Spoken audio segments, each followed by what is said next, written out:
Hi all, ഇന്നത്തെ video നിങ്ങളുടെ strength, നിങ്ങളുടെ വീക്ക്നെസ്, പിന്നെ ടാരോ കാർഡ്സ് അതിനു വേണ്ടി തരുന്ന ഒരു അഡ്വൈസുമാണ്. 3 കാർഡ് സ്പ്രെഡാണ് എടുക്കുന്നത്. നിങ്ങളുടെ സ്ട്രെങ്ത്, വീക്ക്നെസ്, ടാരോ കാർഡ്സിൻ്റെ അഡ്വൈസ്.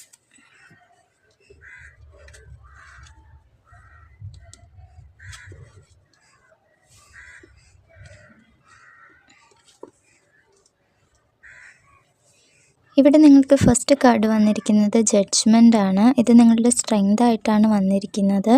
അതായത് യൂണിവേഴ്സിൻ്റെ കോൾ എപ്പോഴും നിങ്ങൾക്ക് കിട്ടുന്നുണ്ട്. അതായത് നിങ്ങൾ ലൈഫിൽ ലോ ആയി പോകുമ്പോൾ, നിങ്ങളുടെ എനർജി ലോ ആവുമ്പോൾ, നിങ്ങൾ മടി കാണിക്കുമ്പോൾ എപ്പോഴും ഒരു യൂണിവേഴ്സൽ കോൾ നിങ്ങൾക്ക് കിട്ടുന്നുണ്ട്. അത് നിങ്ങൾ മനസ്സിലാക്കി പ്രവർത്തിക്കുന്നത് നിങ്ങളുടെ ഒരു സ്ട്രെങ്ത് ആയിട്ടാണ് കാണുന്നത്.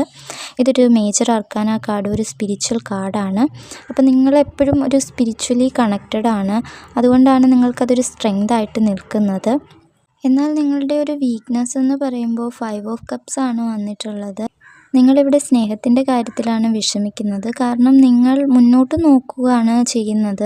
പിന്നോട്ട് നോക്കുകയാണെങ്കിൽ നിങ്ങൾക്കിവിടെ 2 കപ്പിൽ വെള്ളം ഉള്ളതായിട്ട് കാണാം. ഇവിടെ 3 കപ്പാണ് മറിഞ്ഞു കിടക്കുന്നത്. പക്ഷെ നിങ്ങൾ നോക്കുന്നത് അങ്ങോട്ടേക്കാണ്.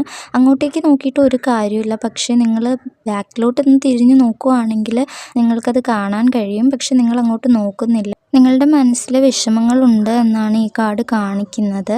എന്നാൽ അതിനൊരു അഡ്വൈസായിട്ട് യൂണിവേഴ്സ് തരുന്നത് ദ ഹെർമിറ്റ് ആണ്. ഹെർമിറ്റ് എന്ന് പറഞ്ഞു കഴിഞ്ഞാൽ മേജർ ആർക്കാന കാർഡാണ്, സ്പിരിച്വൽ കാർഡാണ്. നിങ്ങൾക്കറിയാം, ഒരു സത്യാന്വേഷണം നടത്തുക, ഉള്ളിലേക്ക് തന്നെ നോക്കി ഒരു സത്യാന്വേഷണം നടത്തണം എന്നാണ് കാർഡ് പറയുന്നത്.